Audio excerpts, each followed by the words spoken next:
Have you ever noticed how, when your birthday approaches and friends start making plans, asking where you want to celebrate, suggesting surprise parties or group dinners, something inside you recoils, not with polite reluctance, but with genuine dread, the kind that makes you wish you could skip the entire day, disappear until it's over, pretend the anniversary of your existence doesn't require public acknowledgement or performative celebration.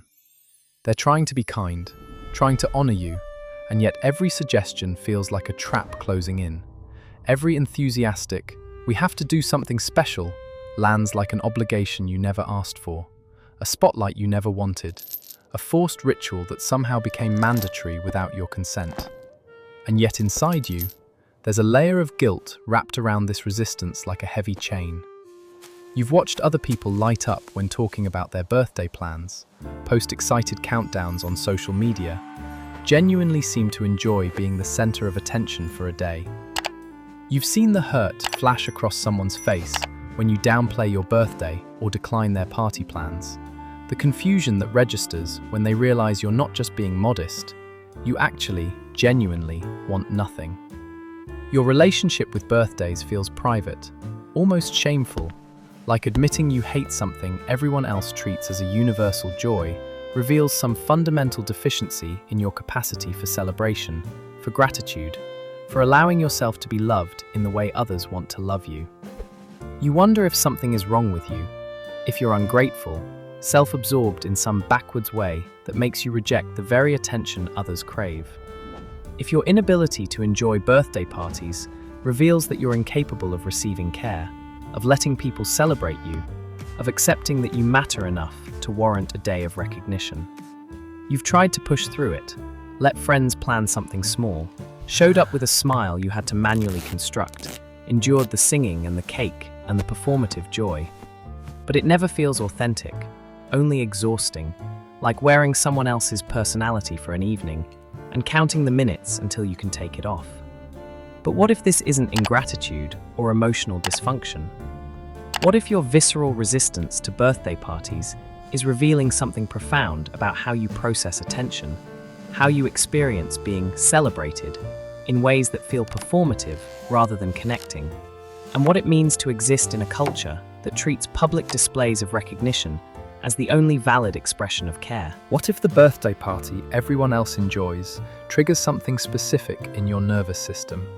Something about forced visibility, about performing gratitude on demand, about the gap between how others want to celebrate you and how being truly seen actually feels. You're about to discover that hating birthday parties isn't about rejecting love. It's about recognizing that not all forms of celebration feel like celebration to everyone. When someone discovers your birthday is coming up and you respond with, "I don't really do anything for it," you can see the immediate recalibration happening behind their eyes. That slight frown, that concerned head tilt, that moment where they decide whether you're being genuinely serious or just fishing for them to insist harder. The conversation shifts from celebration to diagnosis. Suddenly they're trying to solve you, to fix whatever trauma or insecurity makes you unable to accept a party, as if your preference is clearly a symptom of something broken rather than simply a preference. They think you have low self-esteem, that you don't believe you deserve celebration, that years of feeling invisible or unimportant have convinced you you're not worth the effort of a party. They assume you're deeply insecure, that the attention of a birthday party triggers shame about being seen, that you need therapy to learn to accept love when it's offered. Or they think you're a contrarian, someone who rejects birthdays just to be different, to prove you're above the shallow consumerism of birthday culture, performatively refusing joy to make some kind of statement. The person who hates birthday parties becomes either pitiable, someone so damaged they can't accept care, or insufferable, someone so self-important they're above celebration. What's rarely considered is that birthday parties, for some people, aren't experiences of being celebrated, but experiences of being performed at. That the ritualized structure, the singing, the cake, the forced spotlight, the performative gratitude, can feel less like genuine connection and more like an obligation to participate in a script that has nothing to do with who you actually are. That your resistance isn't about rejecting care, but about recognizing that this particular form of care doesn't land as care for you. It lands as pressure, as performance, as being made into an object of attention rather than a person being genuinely seen. But discomfort with birthday parties isn't self-hatred.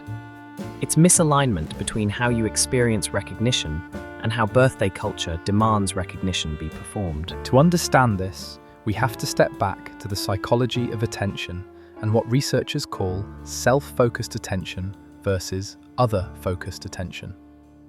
When you're the center of attention in a social situation, your brain shifts into a state of heightened self-awareness. You become acutely conscious of how you're being perceived, how you're responding, whether your reactions are right. For some people, this heightened self-awareness is energizing or neutral. Their brains can maintain authentic engagement while being observed. But for others, this state triggers what psychologists call self-consciousness. Not in the colloquial sense of insecurity, but in the literal sense. Consciousness becomes directed entirely toward monitoring the self, leaving fewer cognitive resources for actually experiencing the moment authentically. Inside your brain, when you're the focal point of a birthday party, your anterior cingulate cortex, the region involved in error detection and social evaluation, becomes hyperactive.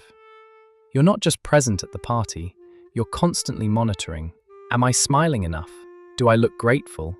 Is my response to this gift appropriate? Should I seem more excited? This monitoring isn't a choice. It's an automatic response to being the observed subject. Meanwhile, your mirror neuron system, which normally helps you connect authentically with others, gets disrupted by the performance pressure. You're not connecting with the people at your party. You're managing your presentation to them. The very structure designed to celebrate you actually disconnects you from authentic presence. For many people, this self-monitoring is brief or manageable. They can shift back into authentic engagement relatively quickly, and the positive attention outweighs the temporary discomfort. But for you, the cost-benefit equation is different. Your baseline self-consciousness is already higher, meaning that becoming the center of attention amplifies it to levels that feel genuinely distressing rather than just slightly awkward. You're not ungrateful for people's effort. You're neurologically overwhelmed by the conditions under which that effort is being expressed. The birthday party doesn't make you feel loved. It makes you feel watched, evaluated, and trapped in a performance of gratitude that prevents you from actually feeling grateful because you're too busy monitoring whether you're performing gratitude correctly. Long before most people develop opinions about birthday parties, some children learn that attention is dangerous, that being singled out, even for supposedly positive reasons, comes with unpredictable consequences. In families where a parent's mood could shift without warning, where attention could flip from celebration to criticism in seconds, birthdays become anxiety triggers rather than joy markers. The child learns.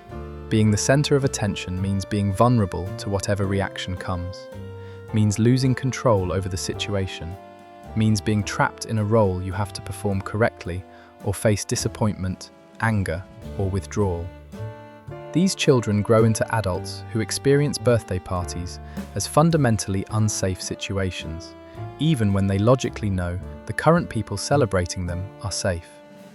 When you grow up in an environment where gifts came with strings attached, where celebration was transactional, where your parents threw parties to show off to other families rather than genuinely honor you, where every present came with expectations of gratitude so effusive it felt like a debt you could never repay, your brain learns to associate birthdays with obligation rather than joy.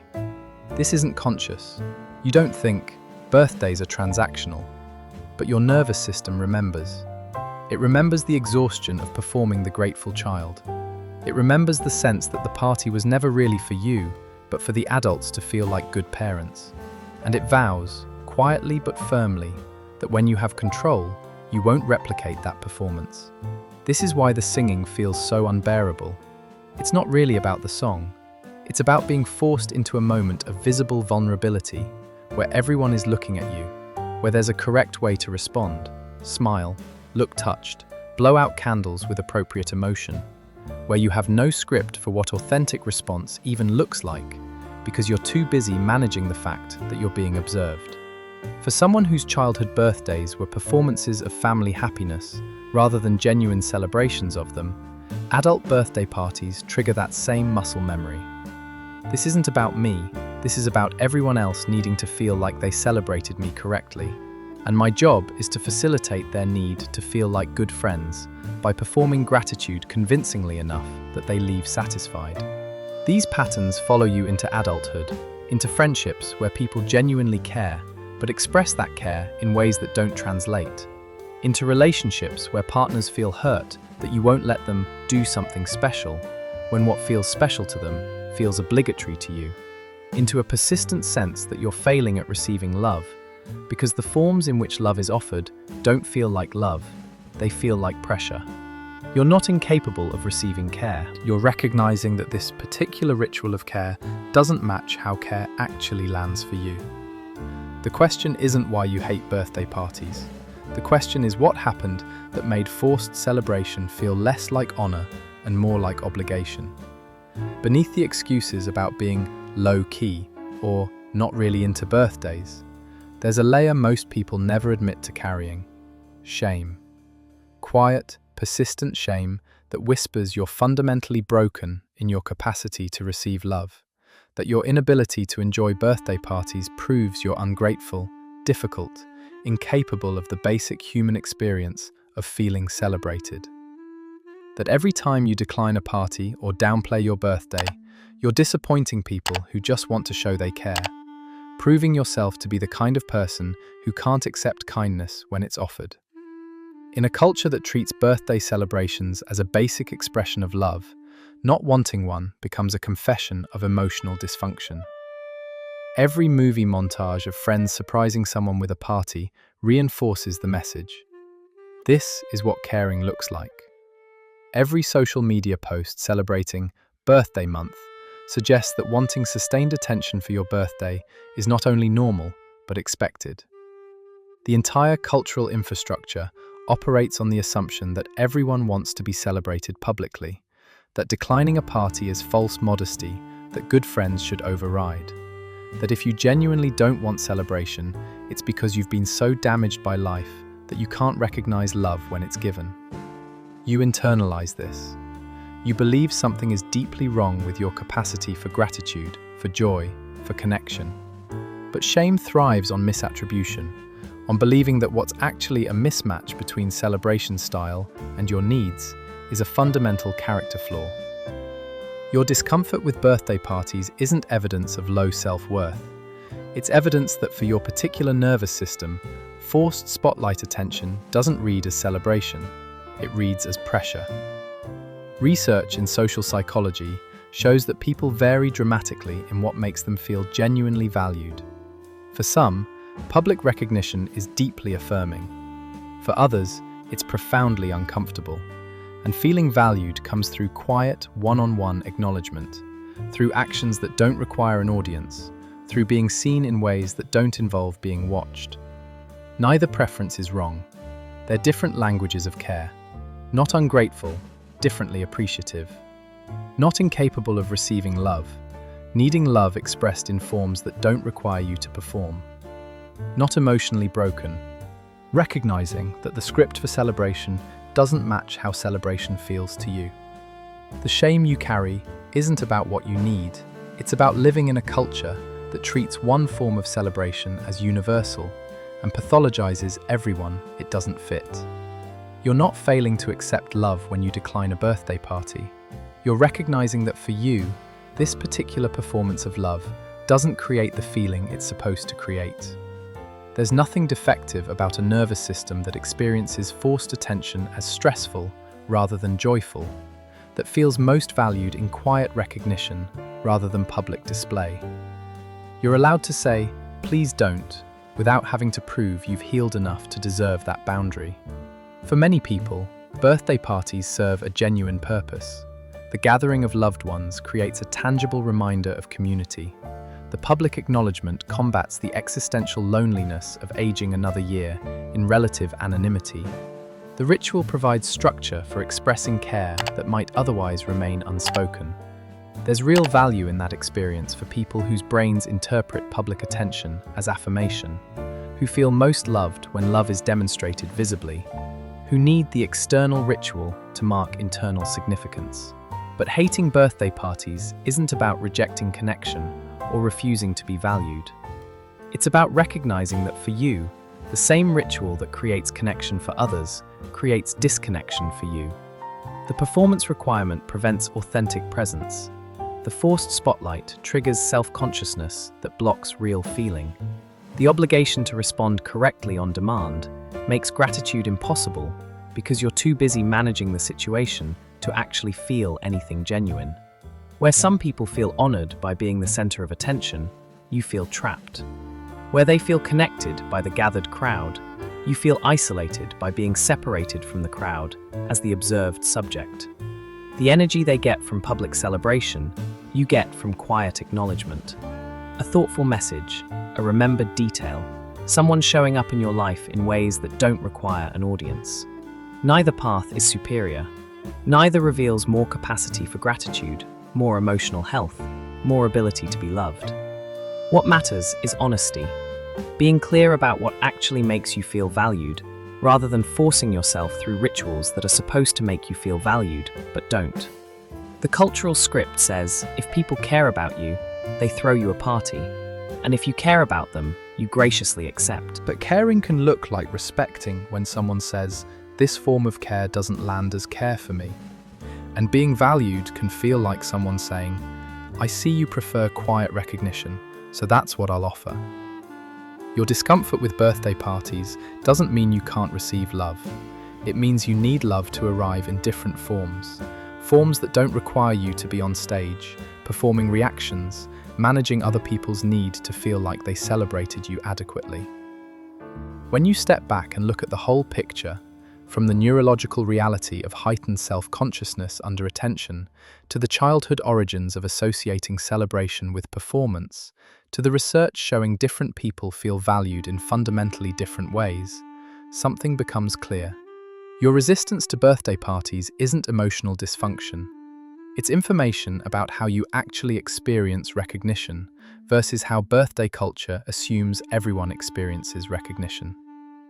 The shame you've carried about being difficult or ungrateful, the guilt about disappointing people who want to celebrate you, the feeling that you're somehow failing at basic human connection because you can't enjoy what everyone else seems to enjoy, all of it can dissolve when you understand that you're not broken. You're operating according to a different, equally valid way of experiencing care. People who hate birthday parties aren't damaged, ungrateful, or incapable of receiving love. They're individuals whose nervous systems experience forced spotlight attention as disconnecting rather than connecting, whose sense of being valued comes through quiet acknowledgement rather than public performance, whose capacity for authentic gratitude requires not being put in a position where they have to perform gratitude on demand. You're not less appreciative, you're differently appreciative. You're not rejecting care, you're recognizing when the form of care being offered doesn't match the form in which care actually lands for you. You've shaped yourself into someone who knows that celebration and performance are not the same thing, who understands that being truly seen is different from being watched, who refuses to participate in rituals that prevent you from actually feeling what the ritual is supposed to create. This doesn't mean you'll never enjoy any form of birthday recognition, or that your preferences can't shift, or that there's no version of celebration that could work for you. Maybe a quiet dinner with two close friends feels different from a party. Maybe acknowledgement the day after your birthday, when the pressure's off, allows you to actually receive it. Maybe celebrating your existence doesn't require marking the specific day at all. But it does mean you get to stop carrying shame about this boundary while you figure out what actually works. You get to say, "I don't want a party," without apologizing yourself into deserving that preference. You get to educate people who care about you on how you actually feel valued, rather than accepting their form of caring and pretending it feels like caring when it doesn't. If this video put words to something you felt but never quite articulated, if you've been carrying quiet shame about hating birthday parties, about disappointing people who just want to celebrate you, about feeling like a broken toy when everyone sings and you're desperately wishing you could disappear, you're not alone. There are millions of us whose nervous systems recoil from forced attention, whose gratitude needs space to emerge rather than a stage to perform on, whose way of feeling valued looks nothing like a birthday party. I'd love to hear your experience. Drop a comment and share what happens in your body when people sing happy birthday to you. Have you found ways to honor your birthday that don't involve parties? How do you explain to people that declining celebration isn't declining their care? And if you want more conversations like this, about the experiences we're supposed to enjoy but don't, the ways our nervous systems work that don't match cultural scripts, the boundaries we've been taught to apologize for when they're actually protecting our capacity for authentic feeling, consider subscribing to the channel. We explore these spaces together, finding language for the ways we're different without framing difference as dysfunction, making room for all the ways a person can be both grateful and uncomfortable with gratitude's expected performance. Your birthday doesn't need a party, neither does your worth.